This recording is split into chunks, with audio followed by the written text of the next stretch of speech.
오늘은 율법의 용도 중 세 번째 대해 살펴봅니다.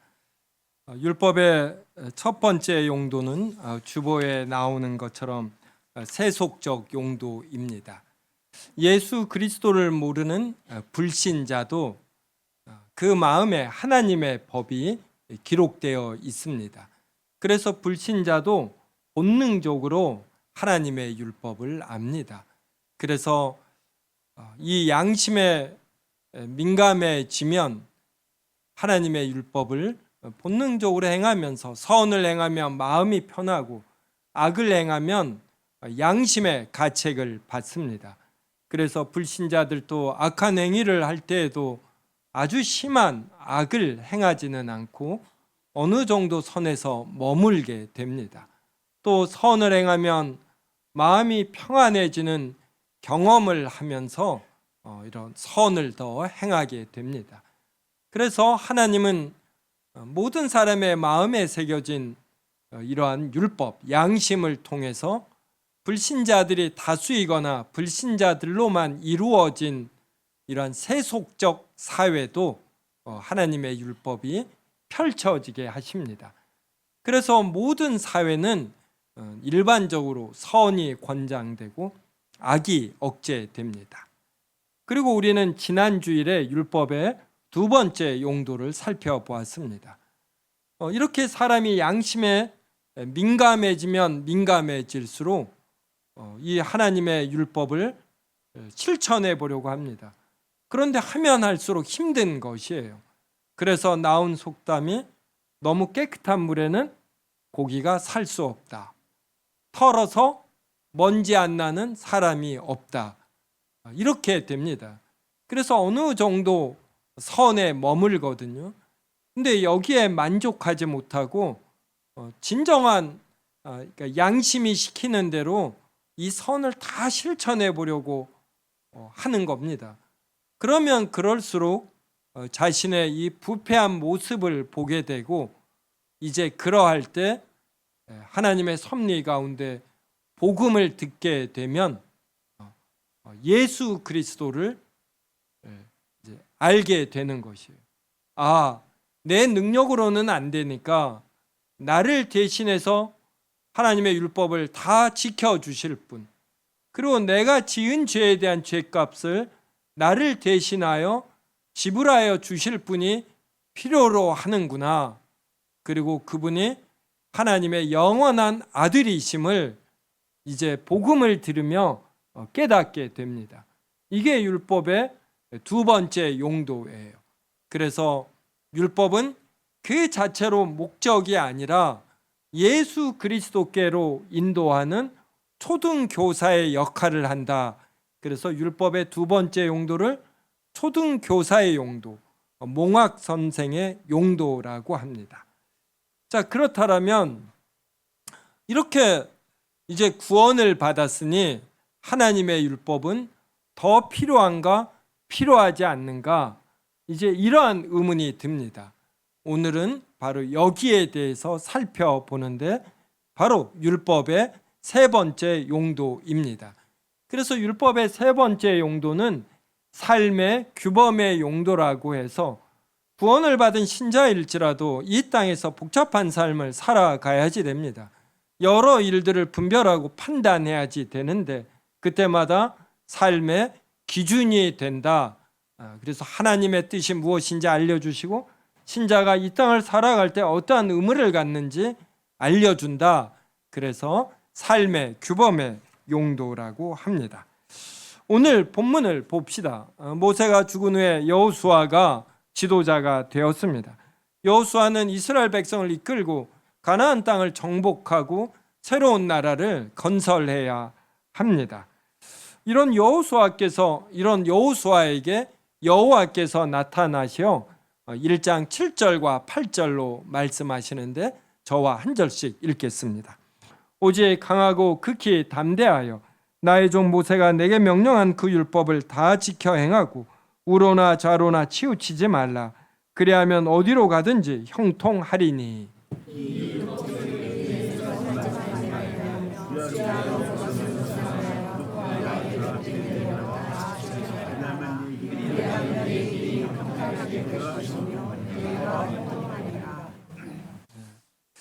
이 새로운 나라를 건설한다. 그러려면은 얼마나 많은 일들에 대한 의사 결정이 있어야 하겠습니까? 조선이라는 나라를 건설할 때도 태조 이성계가 큰 역할을 했지만 또 정몽준이라는 이러한 학자 겸 뛰어난 신하가 있어서 조선의 어떤 통치 이념, 여러 일을 판단하는 기준, 이러한 것들을 제시했습니다. 여호수아도 어깨가 무척 무거웠겠지요. 이러할 때 하나님께서 나타나셔 너와 같이 하시겠다 이렇게 말씀하시고 너는 늘 하나님의 율법을 가까이 하고 주야로 묵상하며 무슨 일을 하든 이 하나님의 율법에 따라 판단하라 이렇게 말씀하셨습니다. 이게 바로 우로나 좌로나 치우치지 말라인데 요사야 하는 말로 우파 좌파 이것이 아니라 하나님의 말씀에서 우로나 좌로나 어디로나 벗어나지 말라 이러한 뜻입니다. 그래서 우리 신자들도 여호수아처럼 어떠한 일을 새로 시작할 때 그것은 어떤 대학 생활일 수도 있고 졸업한 후 직장 생활일 수도 있고 그리고 인생에서 중요한 연애와 결혼일 수 있습니다. 또 자녀를 낳아 기르는 일일 수 있고 그러할 때 어떠한 것을 기준으로 해서 나의 일들을 해나갈 것인가 이것은 매우 중요하지요. 우리 신자는 그때 늘 여호와의 율법이 우리의 기준이 되어야 합니다. 그렇다면 여호와의 율법이 기준이 된다라는 것, 이제 이것이 무엇인지 좀 더 살펴보겠습니다. 누가복음 10장 29절부터 37절입니다. 선한 사마리아인의 비유로 알려진 비유인데 저와 한 절씩 읽겠습니다. 그 사람이 자기를 옳게 보이려고 예수께 여짜오되 그러면 내 이웃이 누구니까? 예수께서 내게 말하시되 어떤 사람이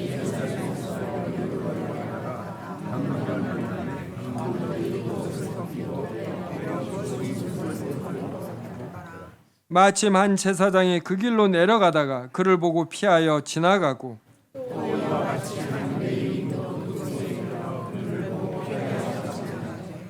어떤 사마리아 사람은 여행하는 중 거기 이르러 그를 보고 불쌍히 여겨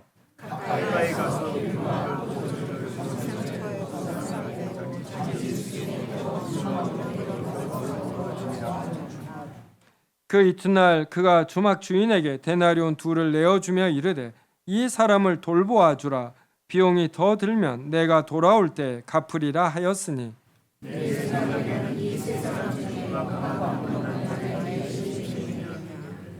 같이 읽습니다. 이르되 자비를 베푼 자니이다. 예수께서 이르시되 가서 너도 이와 같이 하라 하시니라. 이 비유는 선한 사마리아인의 비유인데 배경이 이렇습니다. 어떤 사람이 예수님께 찾아와 선생님, 내가 무엇을 하여야 영생을 얻으리이까? 라고 말했습니다. 그러자 예수님은 내 마음과 목숨과 뜻과 힘을 다하여 하나님을 사랑하고 또한 이웃을 내 자신같이 사랑하라 이렇게 말했습니다. 그러자 그 사람이 자기를 옳게 보이려고 내 이웃이 누구니까? 라고 물었습니다. 그러자 예수님이 바로 이 선한 사마리아인의 비유를 들려주셨습니다. 제사장과 레위인은 강도 만난 사람을 만나자 피하여 그냥 지나갔습니다. 이들이 이렇게 한 데에는 나름 이유가 있었을 것입니다. 하나님의 일을 맡은 제사장과 레위인으로서 지금 약속된 시간에 제사 업무를 드려야 하므로 바삐 가야 있을지 모르고 또 제사 업무에 종사된 자로서 이렇게 다친 자가 죽게 되면 부정하게 되어 제사 업무를 할 수가 없습니다. 그래서 부정한 것을 피하려는 마음으로 피하여 그냥 지나갔을 수 있습니다. 그런데 예수님은 이들의 이러한 이유보다 더 중요한 것은 강도 만난 자를 보살피는 것, 이것이 더 우선순위이고 진정한 사랑이라고 말씀하십니다. 사마리아 사람이란 유대인과 이방인의 혼혈인을 뜻합니다. 그래서 이들은 여호와 하나님도 섬기고 동시에 자신의 지역에서 데리고 온 이방신도 섬겨서 정통 유대인들에게 얼마나 멸시를 당하고 무시당하는지 모릅니다.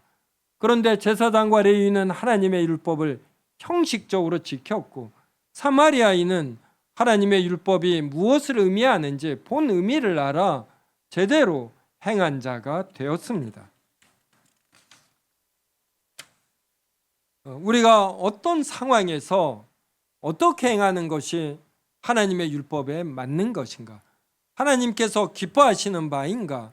이러한 생각을 할 때가 있습니다.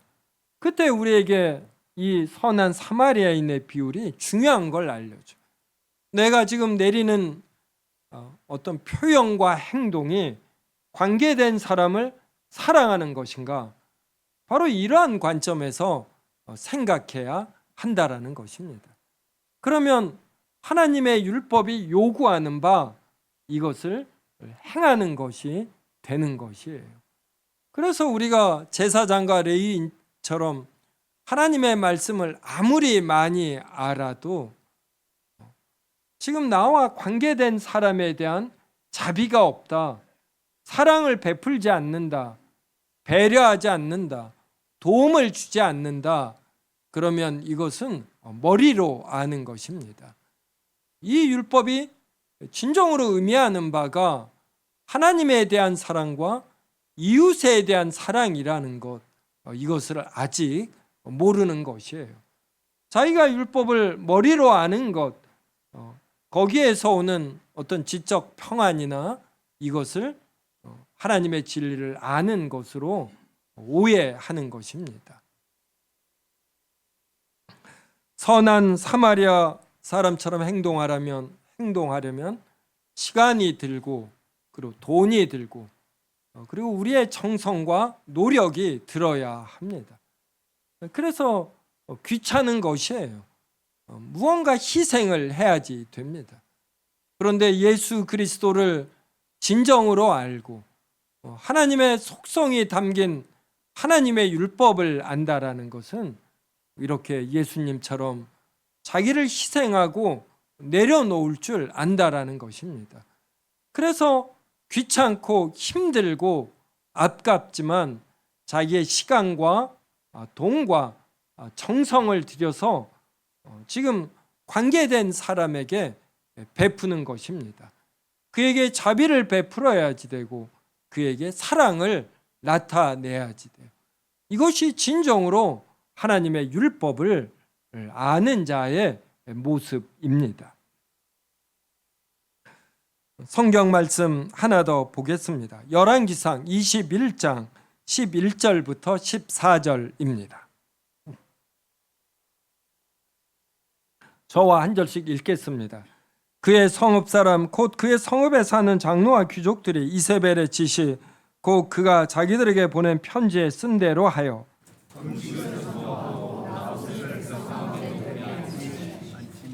때에 불량자 두 사람이 들어와 그의 앞에 앉고 백성 앞에서 나봇에게 대하여 증언을 하여 이르기를 나봇이 하나님과 왕을 저주하였다 하매 무리가 그를 성읍 밖으로 끌고 나가서 돌로 쳐 죽이고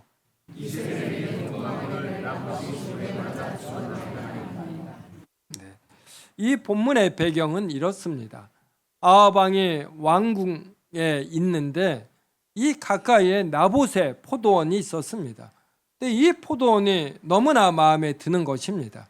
그래서 아합 왕이 나봇을 불러서 이 포도원을 나에게 달라. 그러면 내가 다른 땅을 주거나 너가 원하면 돈으로 주겠다 이랬습니다. 그러자 나봇이 왕이 말을 하는 것임에도 불구하고 내 조상의 유업을 왕에게 주기를 주께서 금하신다.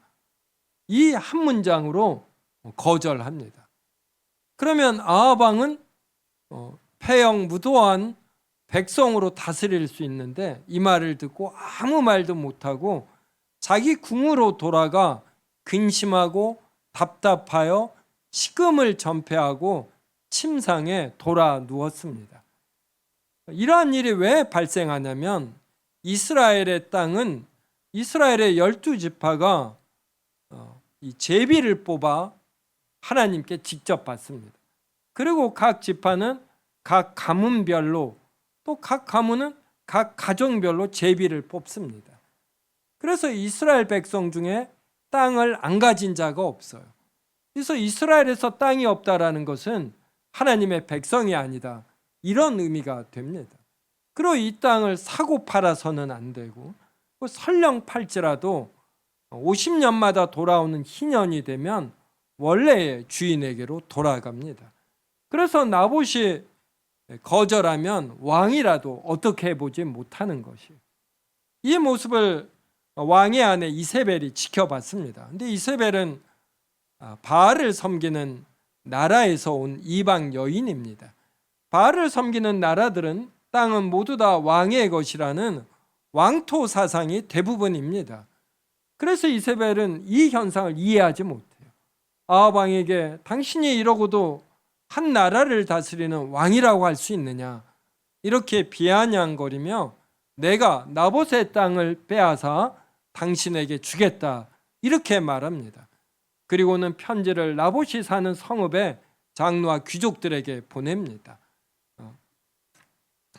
그래서 금식을 선포하고 나봇을 백성 가운데 높이 앉히고, 그리고 13절에 보면 불량자 두 사람이, 성경에 불량자 두 사람 이렇게 표현이 돼요. 이 사람을 이제 선동해서 나봇 앞에 데리고 와 백성 앞에서 나봇이 하나님과 왕을 저주하였다, 이렇게 거짓 증언하게 합니다. 이 말을 듣고 백성은 나봇을 돌로 쳐 죽이게 하라, 이렇게 편지에 썼습니다.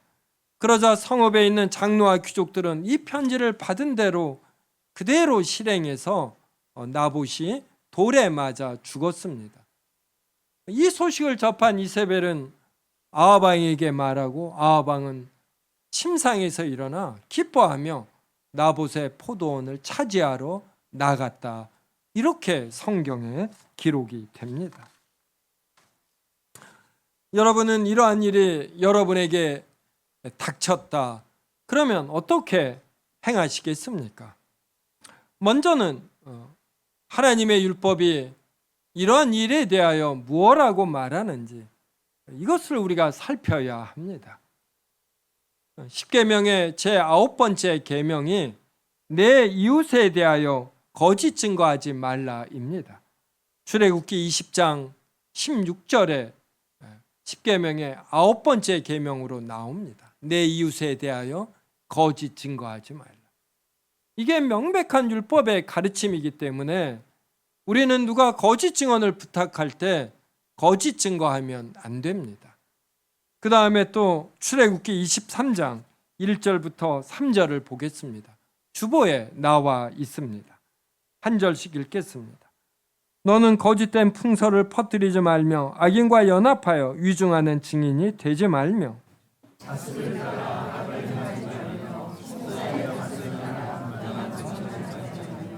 같이 읽습니다. 가난한 자의 송사라고 해서 편벽되이 두둔하지 말지니라. 이 출애굽기 23장에도 명백하게 나옵니다. 23장 1절 보십시오. 악인과 연합하여 위증하는 증인이 되지 말라. 2절은 다수를 따라 악을 행하지 말며 부당한 증언을 하지 말라. 그리고 3절에는 가난한 자의 송사라고 해서 편벽되이 두둔하지 말라. 율법에 이렇게 명백하게 나옵니다. 그래서 우리는 거짓 증언을 하면 안 되는 것이에요. 주변에서 다수가 아무리 알게 모르게 강요를 해도 우리는 하나님의 진리를 택해야지. 눈에 보이지 아니하시는 하나님이시지만 우리를 지켜보시는 줄 알고 진리를 택해야 하는 것입니다.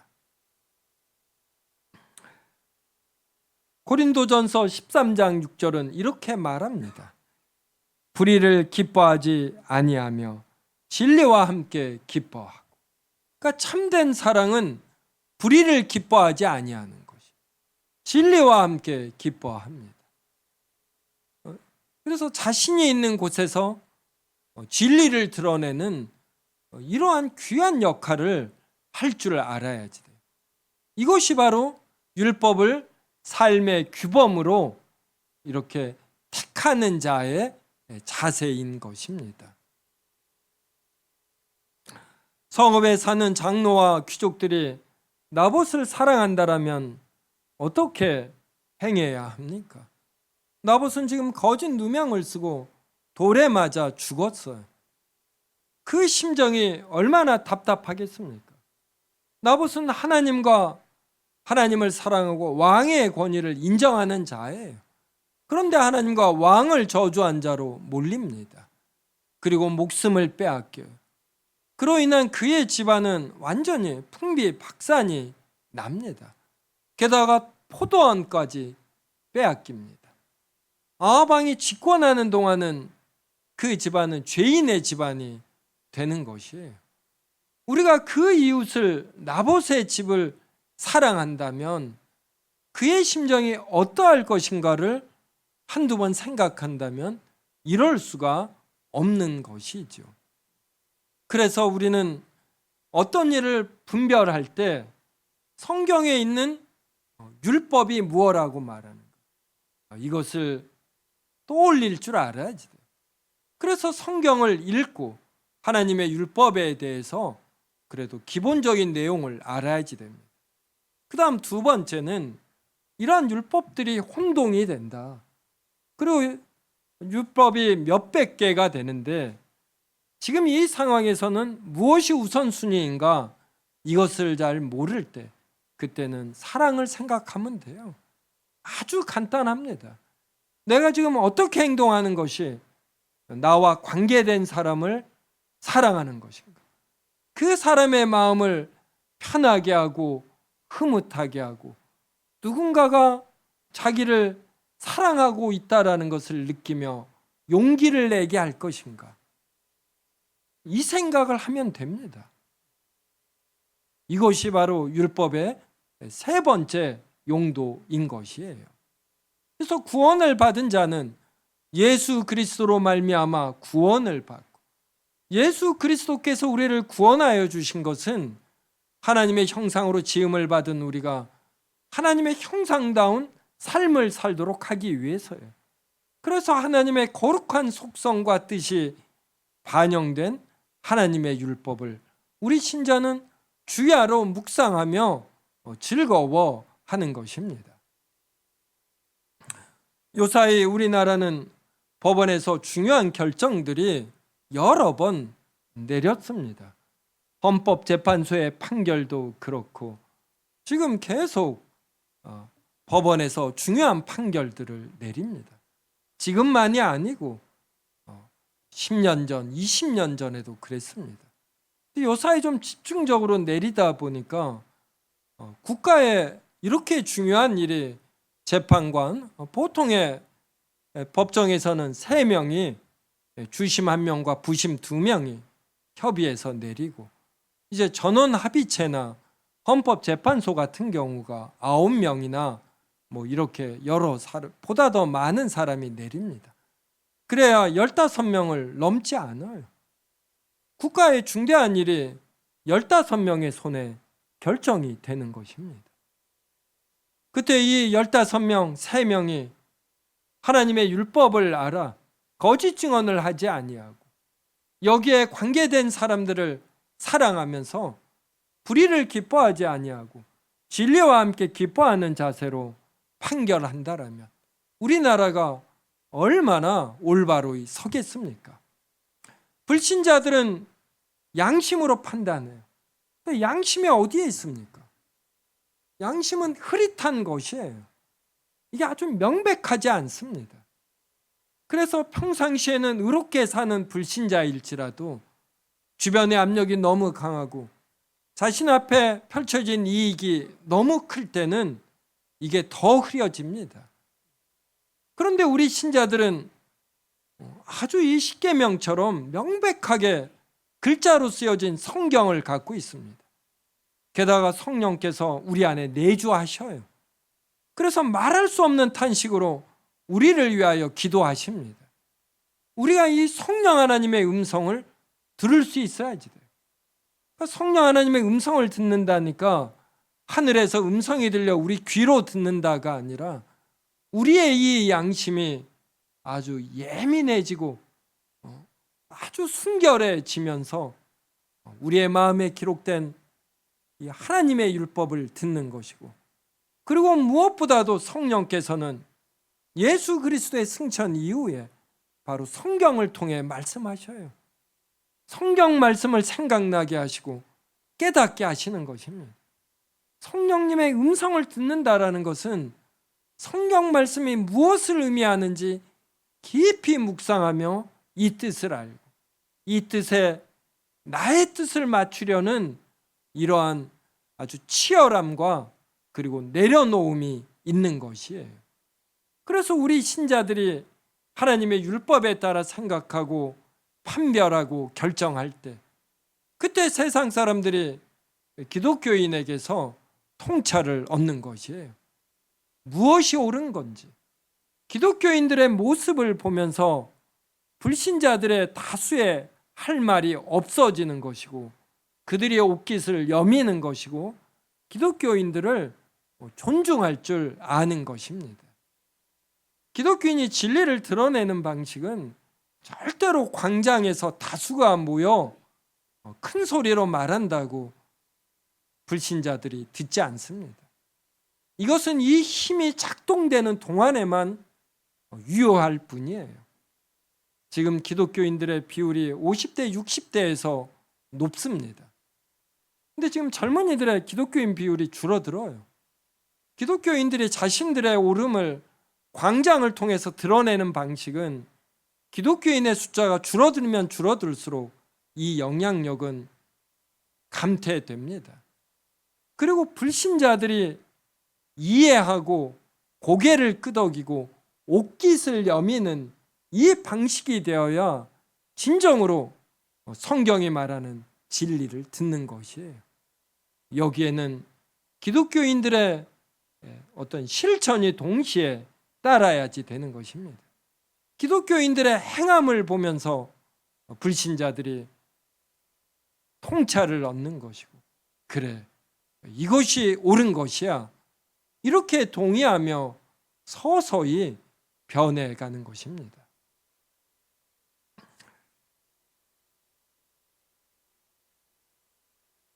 우리가 신자들이 일반 사회에 줄 수 있는 선물이 바로 이러한 것이에요.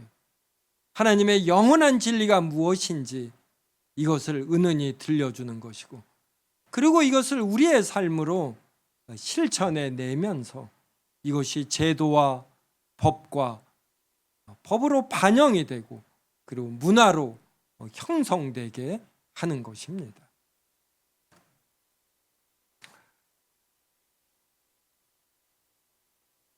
네, 성도 여러분, 이번 한 주 증언할 일 있으면 거짓 증언하지 마셔요.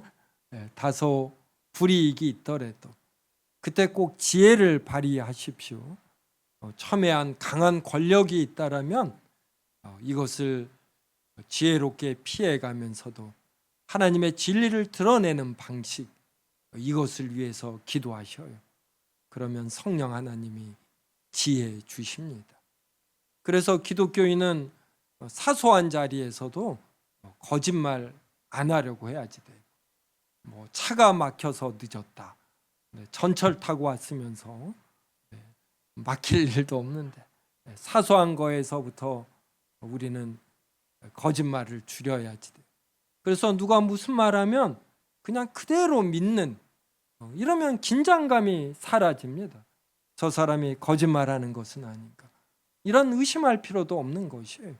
또 내가 말하는 것을 다 들어주니까, 그래서 자신이 잘못한 것, 이 부끄러움을 기꺼이 내 몫으로 감당하겠다, 이 부끄러움을 감당하며 나는 진실을 말하겠다, 이러한 자세를 가지시기 바랍니다.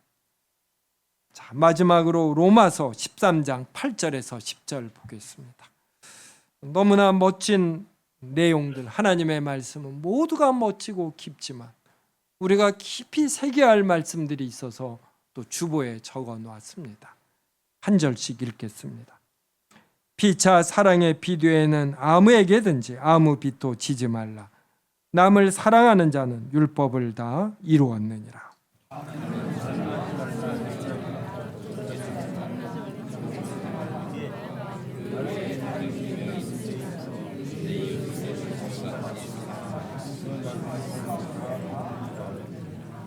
같이 읽겠습니다.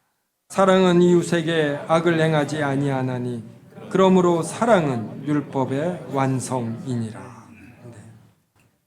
네. 사랑의 비대에는 아무에게든지 아무 빚도 지지 말라 이럽니다. 사랑은 베푸는 자에게는 이게 짐이면서 동시에 기쁨이 됩니다. 부모가 자식을 보면 기쁘잖아요. 부모가 자식을 사랑하면 부모는 기쁘거든요. 그러니까 이러한 면에서 사랑의 비두에는 우리가 지어서는 안 됩니다. 8절 후반절에 남을 사랑하는 자는 율법을 다 이루었느니라. 너무 멋지지 않습니까? 예수 그리스도가 율법을 이루러 오셨어요. 완성하러 오셨습니다. 그게 바로 우리를 위한 사랑으로서 자신을 내어주는 것입니다. 9절에 간음, 살인, 도둑질, 탐냄 이거 하지 말라 한 것과 그 외에 다른 계명이 있을지라도 내 이웃을 내 자신과 같이 사랑하라 하신 그 말씀 가운데 다 들어있다. 그러니까 성경에 있는 모든 율법이 사랑하라는 말씀 가운데 들어있는 거예요. 그리고 이때 이 사랑은 고린도전서 13장이 말하는 사랑입니다. 불의를 기뻐하지 아니하고 진리와 함께 기뻐하는, 그리고 오래 참는 이러한 사랑의 모든 율법이 들어가 있습니다. 10절에 사랑은 이웃에게 악을 행하지 아니하는 것이, 그리고 그래서 사랑은 율법의 완성입니다. 성도 여러분, 이번 한 주 이 말씀을 적용해 보셔요. 내가 직장 생활을 한다. 내가 어떻게 행동을 해야 이 직장 동료를 사랑하는 것인가? 내가 직장 상사를 사랑한다라면 내가 어떻게 반응을 해야지 되는가? 이렇게 생각하시면 됩니다. 저도 많이 부족하기 때문에 제가 이런 형태로 생각을 많이 합니다. 내가 이 사람을 사랑한다. 저는 현관에서 이 앞에 공원 보는 걸 좋아합니다. 그런데 현관문을 열었는데 차가 주차되어 있어요. 이제 불법 주차죠. 저는 공원을 보고 싶은데 차가 있으면 불편하잖아요. 그때 이 사람을 내가 사랑한다라면 제가 참는 것입니다. 또 오늘 조별 모임이 있어요. 여러분이 조장과 조원을 사랑한다라면 어떻게 해야지 됩니까? 저는 이러한 논리를 이용해 100% 참여하라 이런 말은 하지 않아요. 급한 일이 있으면 가셔요. 종합적으로 판단해서 지금 이 상황에서 내가 어떻게 하는 것이 이와 관계된 사람을 사랑하는 것인가, 이 생각을 하는 것입니다. 우리가 울적해도 사람들과 만나 다른 사람 뒷담화하면 막 활력이 생기죠. 그때도 내가 이 자리에 없는 사람에 관하여 표현을 하면 이 사람을 사랑하는 것인가, 이렇게 생각하며 이를 꽉 깨무는 것입니다.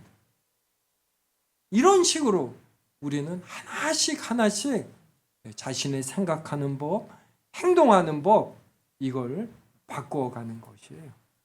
그래서 저는 제가 교리에 관한 책들 여러 권 썼습니다. 어디 가면은 이제 저를 보면은 책만을 통해서 본 분들은 저하고 대화하기 원하고 굉장히 저를 어렵게 대합니다. 근데 저는 제 수준을 알지요. 저에게 있어서 결정적으로 가장 최종적으로 중요한 건 내가 다른 사람을 사랑하는가예요. 제가 정말 교리 해설서를 잘 썼다라면 저는 다른 사람을 사랑하는 것입니다. 신앙생활을 오래 했다. 내가 직분자이다. 이것의 참됨의 기준은 남을 사랑하는가? 그 사람을 인해서 덕이 연출되는가? 여기에 달려있는 것이에요.